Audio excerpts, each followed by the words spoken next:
Ghyran, gifts from the blood god. Drench yourself in the blood of your foes. Claim their skulls, pay your tribute to Khorne's throne, and revel in the madness. But read this post about the Blades of Khorne before you do any of that. We did ask Lydia for some words of wisdom, but all we got was incoherent, blood-curdling screams of rage and this video. Lydia about to blow the lid off. All right, then. Lord Zarn, antlered death slays. On the banks Slay. of the demonic river, he kills any who dare approach him. Servants of the Maggot Lord, or his own warriors. There is life everywhere in this putrescent glade, but life is of no interest to the Lord of Blood and Brass. Purpose lies not in cultivating the new, but annihilating the old.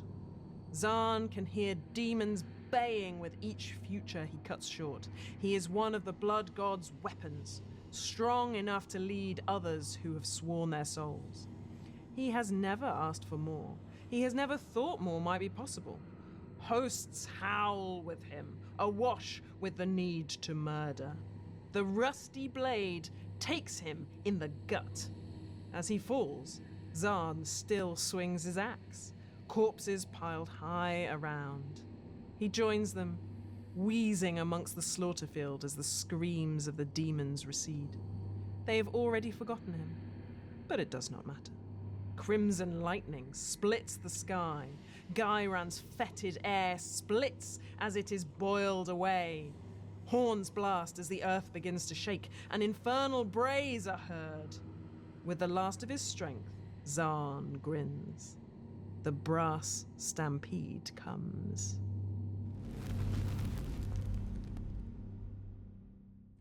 Yeah, all right. Good work.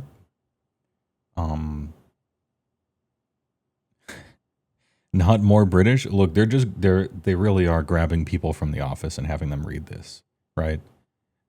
They're not voice actors necessarily, so they're doing a good job on account of that, you know. We start with two new battle formations. The Gore Tide have been even more motivated to get stuck in and start chopping stuff up ever since Corgulio's Coolio ascended to Demon Princedom. You'll be surprised, or terrified, depending on what side of the table you're on, at how fast they can move. Oh, they're movers, fast movers. You love to hear it. Meanwhile, the Tournament of Skulls gives your mortal and demon heroes extra attacks as they compete to claim more skulls. There's also a new prayer lore. These gifts for the blood god are all chanted on a 3-up, good, but they become more powerful when cast on an 8, of course, Khorne's sacred number. Gore Flesh ignores damage inflicted on a unit, while Runes of Loathing give a unit an impressive ward save against enemy spells, prayers, and even manifestations. Lastly, Gift of Apoplexy enrages your opponent's units so much that they start hitting each other if they use an ability that isn't move, charge, or fight. We're bringing back hitting each other? Let's go. Fun remembered? Those Jezzail teams and Free Guild Fusiliers are going to have an awful time. Free Guild Foosballers? These dudes.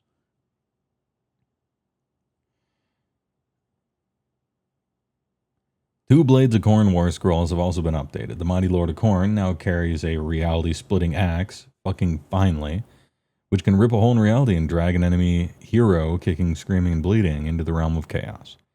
You can also command a friendly unit to charge during the enemy fight phase, once per bat hole. Clearly enraged by the abundance of life in Ghyran, the Blood Crushlers have goaded their brass steeds to even greater heights of violence. Put simply, don't stand in their way, because they will go right through you! Exclamation point. Battle profiles. Okay, Mighty Lord of Khorne, Scourge of Ghyran, Mighty Blood Crushlers. 180 for 3, 180 for 1. Journalist Handbook fact number 4. All right, we're getting true facts. Thanks to low-hanging bows, vines, creepers, and all manner of interfering flora, units are now much harder to target if every model in the unit is within 1 inch of obscuring terrain. Great. This may seem like a massive boon for shooting units, which can hide among the trees, but all those dangly plans can really foul up a ranged attack. Places of power have metamorphosed into something more Gyranic, with new effects that range from healing or sometimes deadly pollen to magic boons and rapidly growing vegetation. Right, enough with the rage, blood, and all that skull-thrown nonsense. Ooh, what's tomorrow? Tomorrow's Scourge of Ghyran content will be far more down-to-earth. Or will it?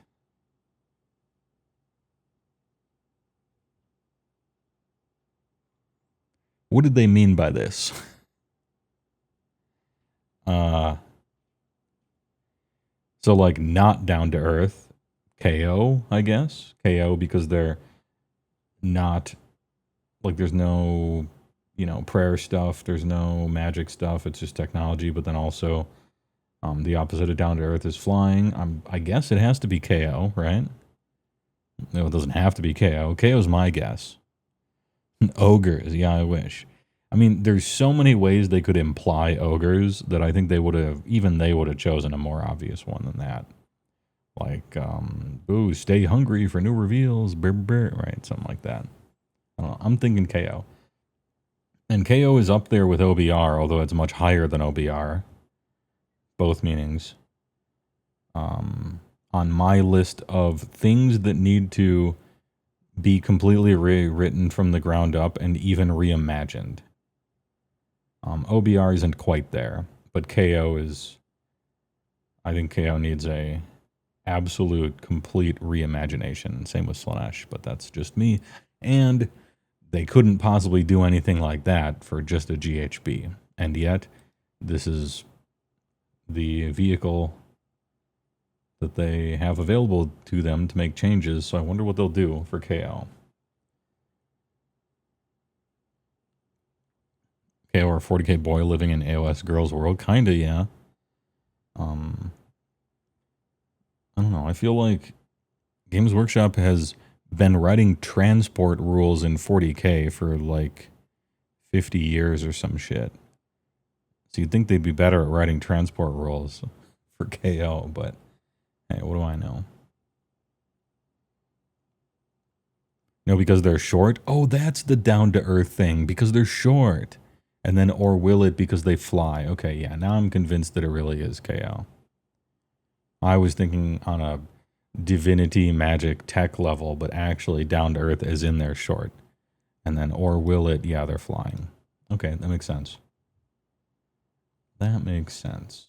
Let's check out the rules. Enhance. Tournament of Skulls. Once per turn, army your hero phase bloody competitors. Pick a friendly non-hero bloodbound unit and a friendly non-hero Blades of Khorne demon unit to be the targets. Till the start of your next turn, while the targets are wholly within 12 of each other, add one of the wound rolls for the target's combat attacks. Okay. Thus putting you, whichever one you choose, because of all-out attack, on +1 hit and wound, right? So like 2s and 2s for stuff. And it works on 2 of them, but they do have to be wholly within 12 of each other, which is annoying. You kind of don't want to do that due to a bunch of reasons. It is until the start of your next turn, as long as they don't die.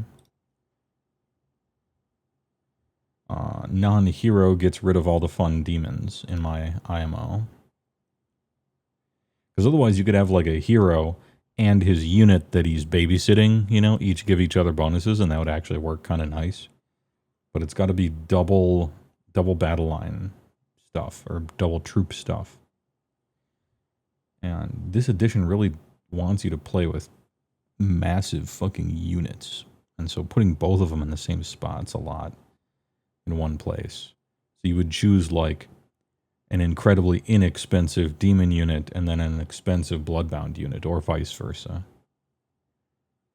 And so then you're kind of like, you're paying maybe 140 points for +1 to wound rolls on your main unit that is the main one you're going to be using. At which point it's kind of like you bought a hero to babysit them in a certain way. Yeah, you could do that with Juggernaut and Blood Crushers. That's probably what they're imagining, I bet. One unit of this cav and one unit of that cav, and they just sort of scoot around together. Anyway, I like the bonus, and I like trying to mix. It might end up being a little awkward to play out on the table or in the army builder, but I appreciate the direction. Yeah, it's probably like Fleshhounds plus any infantry or double juggies. And then we have the Gore Tide, Tide of Savagery. Once per turn army, your movement phase only. Pick a friendly Bloodbound hero and up to 2 other friendly Bloodbound units that are wholly within 12 of that hero. Okay, so now we got hero plus dudes right next to each other. Add 2 to the target's move characteristic for the rest of the turn. Yeah. Yeah, good. Yep. Yeah. I like it. That one. Hey, the hero standing next to your good unit, what if just all that was +2 move for free? Yep. It's really boring, but it's very good. And it's not boring, actually. It seems boring, but when you move 8 instead of 6 or 10 instead of 8, that's not boring.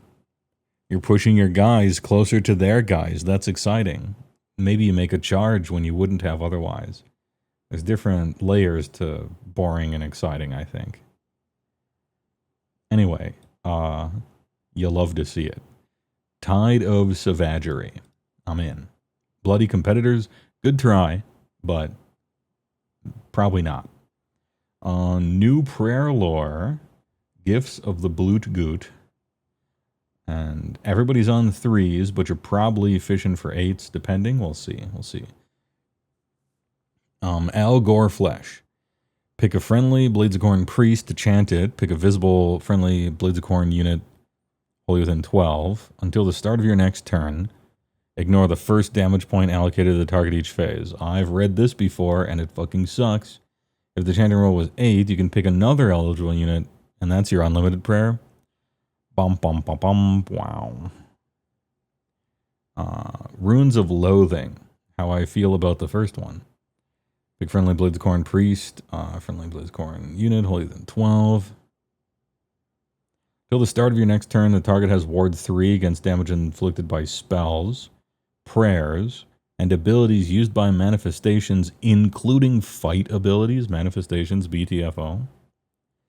If the chanting roll is 8, you can pick another eligible unit to be the second target. So you get 2. This is a fine silver bullet prayer, right? Silver bullet prayer. If you're playing against spell damage, prayer damage, or manifestation damage, then this makes those like just terrible. However, as always, the best spells in the game don't target the opponent; they buff yourself. Right? And kind of same with prayers. But hey, all right. Silver Bullet is fine. Especially now that everybody knows everything in your lore, Silver Bullets are back on the menu. And finally, Gift of Epoxy. Time to glue these guys back together. Pick a friendly Blades of Khorne priest. Pick a visible enemy unit within 18. Until the start of your next turn, each time the target uses an ability that is not move, charge, or fight. After it has been resolved, inflict D3 mortals. If the chanting roll is 8th, inflict 3 instead of D3. I was told... Excuse me. I was told...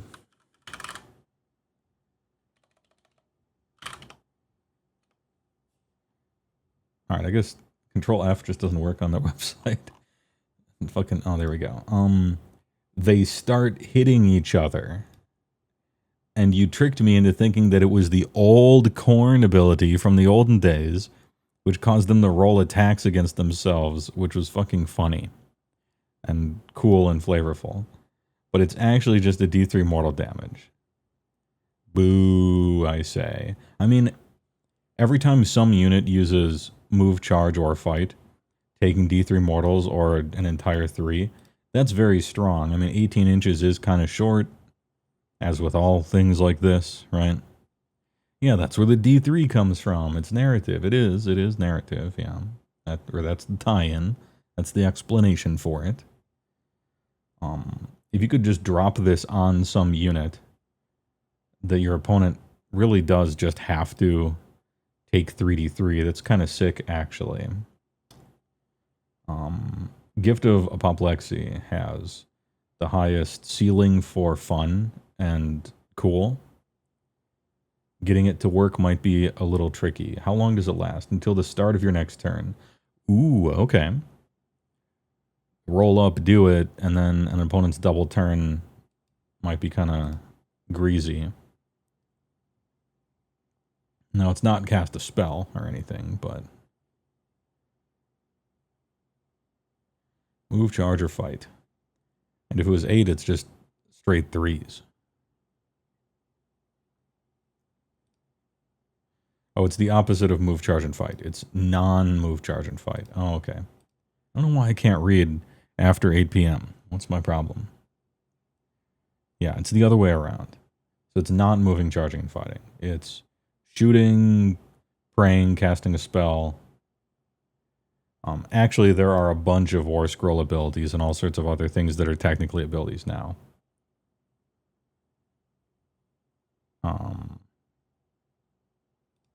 Anyway, interesting.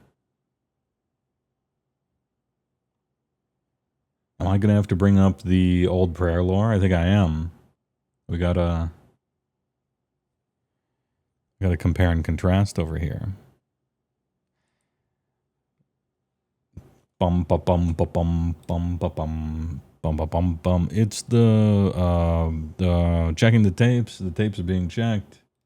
He's clicking on folders. He's opening files. Can you believe these tapes? Tape check them.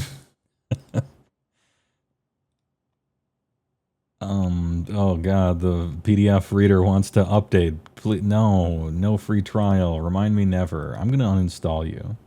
Are you sure you want to? Yeah, you are being uninstalled. You fucking suck anyway. You don't let me edit stuff. Foxer reader's trash. Is this thing still on? Dum dum dum dum.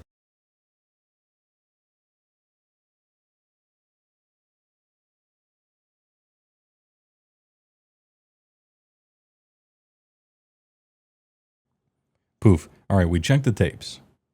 Oh, that's a manifestation lore. Prayer lore. So the old one was on a 5. Yeesh. Unlimited. Add 1 to rend. In addition, oh yeah, this is better. That's better. Yep. Am I being hasty? Yeah, I mean, 5 is annoying. You have to build to it, but yeah, +1 rend. That single one is better than all 3 of these put together, right? It's dead. DOA. I mean, I'll look at the other ones. -1 from the power level could be strong. Silver bullet. Range though. Blood boil. Is a stupid horde breaker. Okay, yeah, they're not that good, but +1 rend probably better than rando stuff. How's Khorne looking? Great. Right after I said all that. Tide of Savagery is awesome. Love to see it. This stuff, bunch of easy to pray for silver bullets.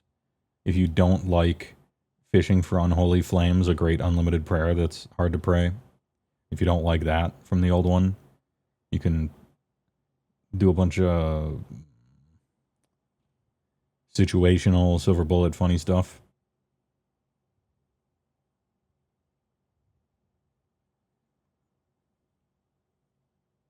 Yeah, +1 Randy is unlimited as well. Yeah. Anyway, time for some war scrolls. What do we got? Mighty Lorad of Khorne. 7352. 5. He has the Axe of Khorne, 4 attacks, 3 and 3, 2, 3. It's okay. I mean, it's more than okay for what they print foot heroes at. 4 attacks, 3, 3, 2, 3 is kind of slapping, right? For what they do. Fleshhound's Blood Dark Claws. 3, 4, 3, 0, 1. Yeah, whatever. Once per battle army, any combat phase command point. If this unit is in combat, pick a visible, friendly, blood-bound unit that is wholly within 12 of this unit and not in combat to be the target. Then make a charge roll. Target can move distance up to the value of the charge roll. The unit can move through the combat range, blah, blah. If it does so, the unit has charged. Okay. So if you are in combat and so like you charge in with your hero and your unit, the unit fails their charge roll. Now it's combat, you can spend a command point and get them in there. So like the situation, there's like 2 situations. The first situation is, I guess there's 3, right? Any combat phase. The first one is you failed your charge roll, you spent a command, re-rolled it, failed it. Now it's combat. It sort of gives you another chance. You have like 3 chances to charge on your turn. The other one is if you happen to get charged, your hero or something, but your guys aren't in, you can pull them in on the opponent's turn. And the third is, this is sort of like off-turn charge at half the price. So instead of spending 2 command points to charge on your opponent's turn, you could potentially spend 1. It's just that this random hero has to be in combat for all of the above to have happened. Yeah, it's good with impact hits. The target can't be in combat, so you can't like double up on impact hits or anything.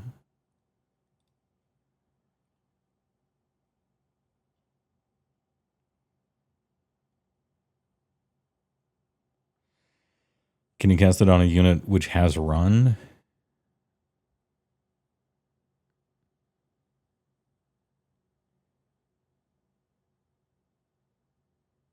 I think so, yeah.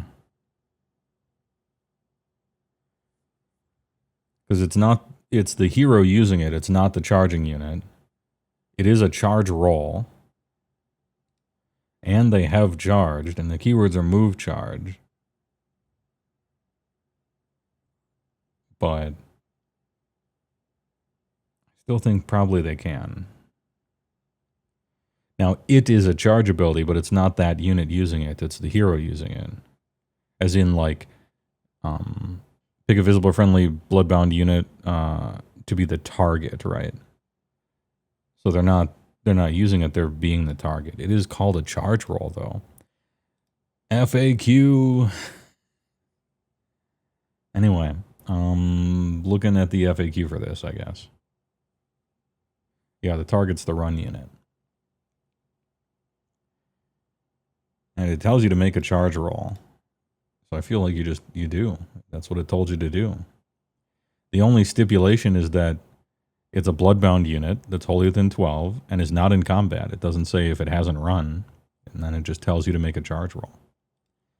Making a charge roll at this time in the combat phase is normally against the rules, but this ability lets you do it.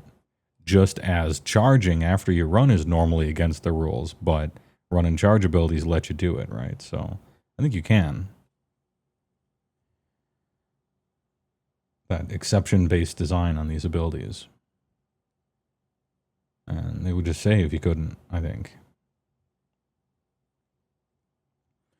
Yeah, if you completely kill a unit with impact hits, but now you're too far away from combat, you could potentially pull him in as well.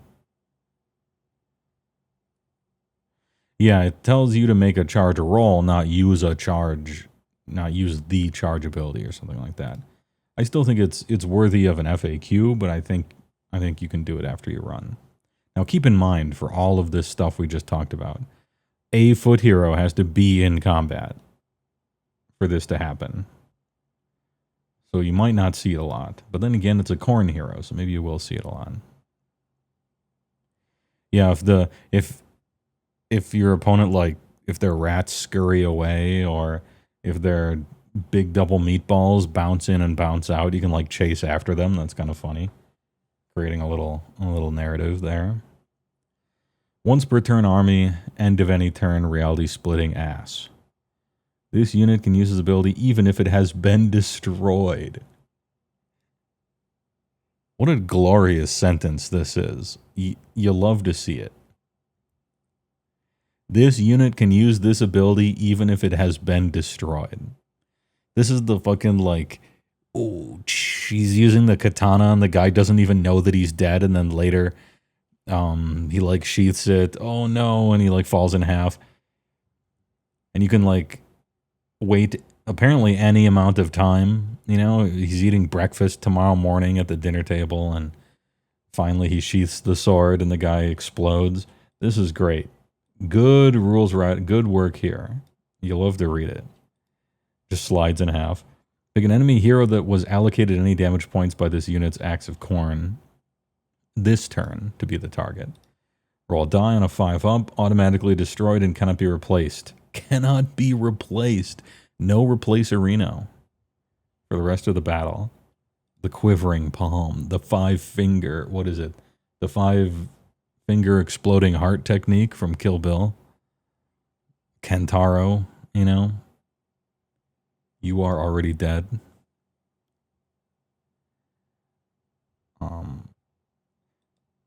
I really... 5-up is too rare. At least give me a coin flip. Make people fear this man. At least give me a coin flip. But I love this sentence, and that's a good job there. XL target permanent. Vindicate. Yeah, at least it's not once per game or something stupid like that. Although I think it shouldn't be hero. You should be able to kill one guy in a unit with this thing. Why not, right? I think you should be able to kill a model with it. Even if it's underwhelming. One of the goblins, you know, out of the 40 just splits in half.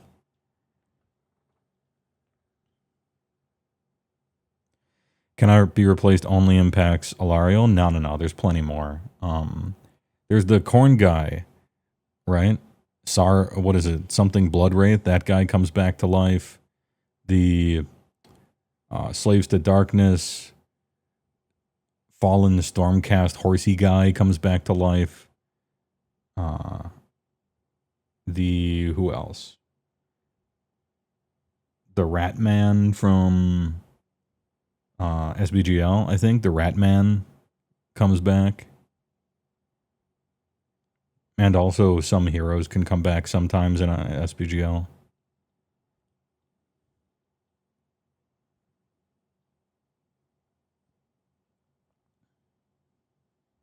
Yeah, Kritza, the Rat Man, that guy. Oh no, he can run, but when he dies, he dies. Okay, I must have been thinking of somebody else. Yeah, the Phoenix Gem, the artifact choice, ruined. Absolutely ruined. Does Alariel still have the god thing where she can't be automatically destroyed, similar to the Gargants? Because I know Marathi has the rule where she can't be slain outright. The Gargants do. I thought they wrote that on most of the godly war scrolls. But Alariel, nope. Okay. No, she does not. Fake god, am I right? Although the point is that she can come back, so it's fine. But here she can't. Just Gargants and Gotrek. And Marathi. Yeah.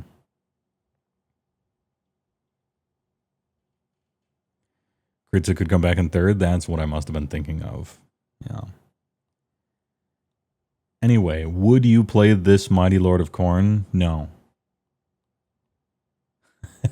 After all that, honestly, probably not. What does he do? He lets you charge if he happens to be in combat. It's kind of goofy to set up. Reality splitting axe is funny, at least, and fun. But what does he do? Nothing.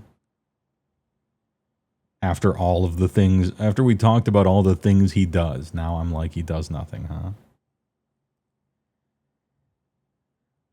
Take those 180 points, push it together with the other half, and get yourself a Bloodthirster or something.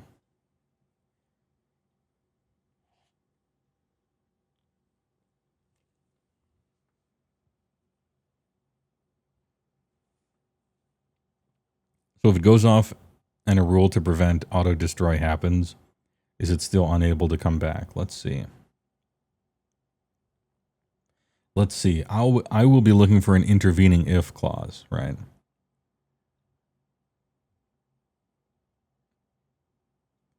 Target is automatically destroyed and cannot be replaced for the rest of the battle. It doesn't say if it was destroyed this way, it cannot be replaced for the rest of the battle. It doesn't say that. It just does two things, and I figure that it attempts to do as much as it can, like a computer program. But now I'm just kind of inventing Magic the Gathering stuff, right? To layer on top of AOS. I think it can't be replaced, yeah. You roll the die, automatically destroyed, but it's immune, and can't be replaced. So you can't be replaced. There you go. Get them.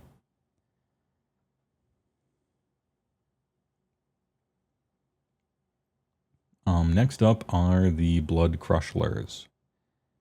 5, 10, 4, 6 up. They got 1 damage weapons, lame. But actually it's 2 on the charge and crit mortal, so kind of nice. Only 2 attacks per model is very low. And then 2 hoofs, which are actually kind of nice. 2, 4, 3, 2 D3 against Cav, but companion. It's a very low number of attacks for Cav for 180.3 unit. If it charged, pick an enemy unit in combat with it to be the target, roll a die on a 3-up. This you can move 2d6. You can pass through models and must end the move in combat, but no damage. No trample damage. You can just move 2d6. This is not good. It's not good. 90% of the time, the movement is largely irrelevant. Every once in a while, you roll really hot, and there's somewhere amazing to land. But generally, not a big deal. I hate to say it.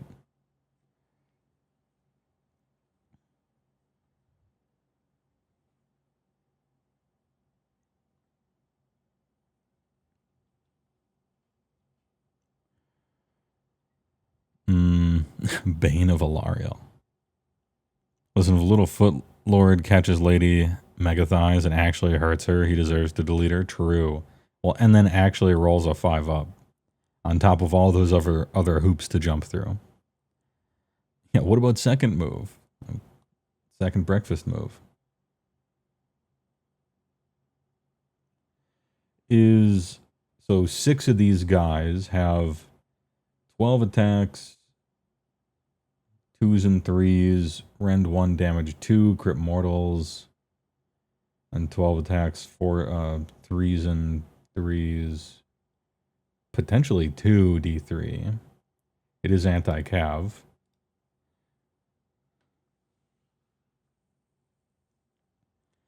And their movement, I'm just going to assume their movement is 12 here. So they're better at playing against other cavalry in that respect. Because I don't want to be presumptuous, but I'm just kind of assuming you play with this.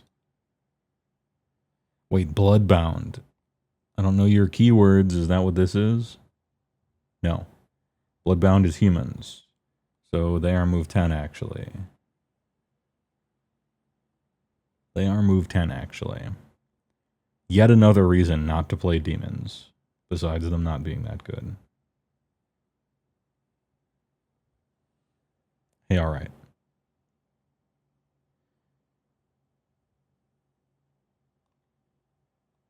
Are these better than the current ones? The Blood Crushers? Now I'm looking at the index. It might have been updated. If it is, let me know. Skull Mastor, Blood Crushers. 584 versus 5104. Oh, okay. So they are faster. Just on base War Scroll. 23311 anti-infantry. Okay, so their damage used to be bad and now it still is. But they got +1. They got +1 damage on the charge instead of +1 rend anti-infantry. So that is an upgrade. That's a double upgrade. But they don't do impacts. They used to have the bad D3 thing. Dude, this thing fails 33 entire percent of the time. So losing your impact hit sucks, but unless you're spamming MSUs just to fish for it, I feel like +2 move, +1 damage. +2 move, +1 damage is probably just better. You know, even if this thing will hardly ever matter, but sometimes it will.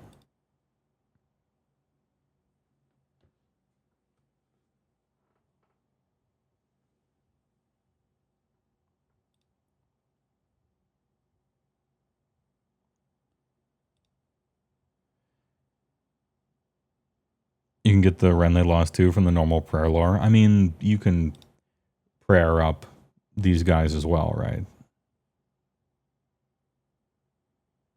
So they could be Ren 3 or something like that, but it's still just 1 damage, so whatever. You just math them. They do exactly 20 damage to 4-up save Cav with all out attack, 6 of them. So a non-zero amount of damage. Yeah. I think this is... I thought they were kind of whatever, but then I looked at the old ones, and I'm like, no, yeah, this is a prime upgrade. I don't know if you're playing them over your current Cav or what Khorne is really doing right now. But it seems like an upgrade to me.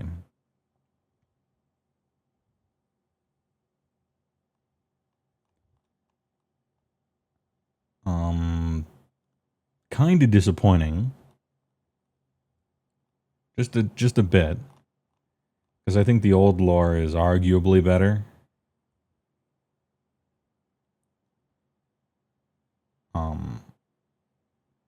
But Blood Crusher upgrade, Mighty Lord of Khorne got his fun, silly crap back. I don't know that he has a job to do in the army exactly, but he got fun shit back. And baby steps. Bring the fun stuff back first, fine. You know, do it in whatever order you want. Bloody Competitors, I don't know about. Tide of Savagery sounds good to me. Hey, all right. And a bunch of silver bullets or whatever.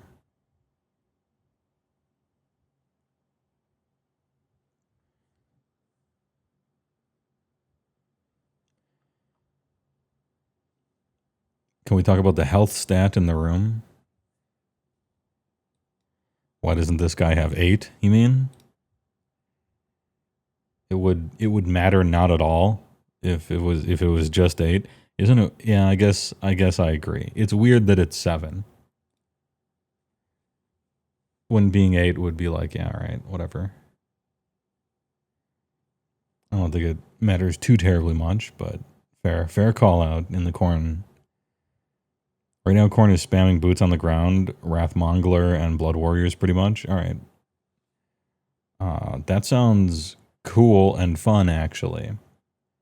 As long as they do a shitload of damage, which, having played against them very early in 4th, they did a shitload of damage.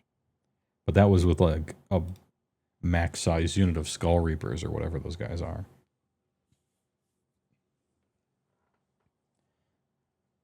Hey, those Blood Warriors are 2 inches faster. You love to see it. Yeah, who would ever do that? I thought it was fun. Play a bunch of spiky, crazy dudes, all of them with boots on the ground, and just do a shitload of fucking damage. Isn't that what you want in Khorne? Feet, pounds, inches, miles. What the fuck is a kilometer? Football fields, school buses, elephants. Fuck Walmart. Stay heavy. The whole 9 yards.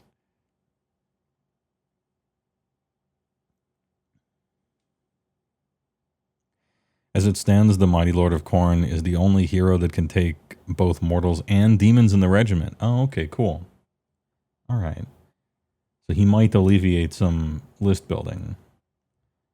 Although he might not be like super exciting to take in the same way of like a tyrant, where you would never want a tyrant because they don't do anything, but they do unlock choices, and so you take them for force organizational chart reasons, which I think is a shit reason to take anything. But hey, at least he's got the axe. You got to watch out for that. And it's funny. His abilities are funny. I really can't.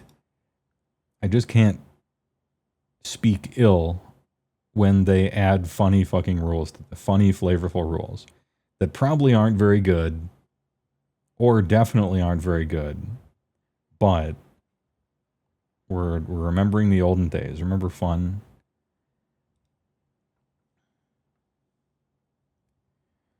Who would ever do that and bring it to Worlds? Okay, I didn't see the second half of that one. Anyway, good shit. I'm gonna give it a D minus. Grading on a curve, a D. But Tide of Savagery is pretty sick. So anyway, 5 out of 7, good work. I'm glad he added a bunch of silly stuff back in. More silly stuff, more fun.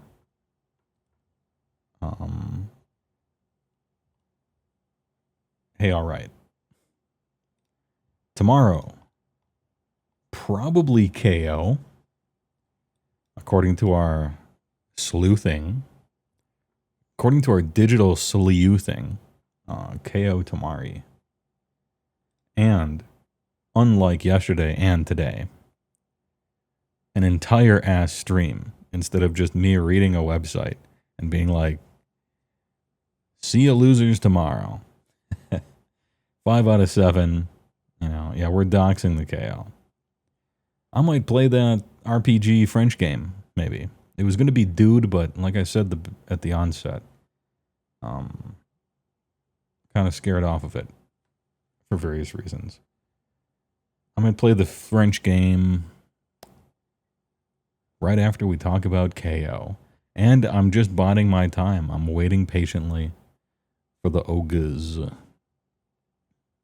Anyway, thanks for stopping by, even though it's pretty late at night. I'm sporadically streaming, but it's because usually, you know, I stream like twice a week. And so I gotta fit this in whenever I can fit it in. Some of these might be earlier in the day for the EU audience, if you don't mind. But anyway, Expedition, French Cast Eternals, Robespierre in full plate mail, 33 and a third, tomorrow probably, and some KO.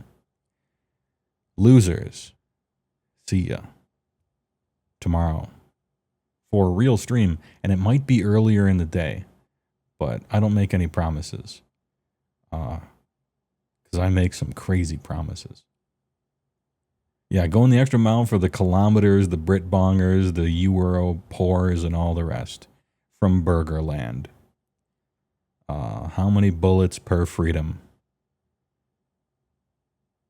Anyway, get out of here. I'll see you tomorrow.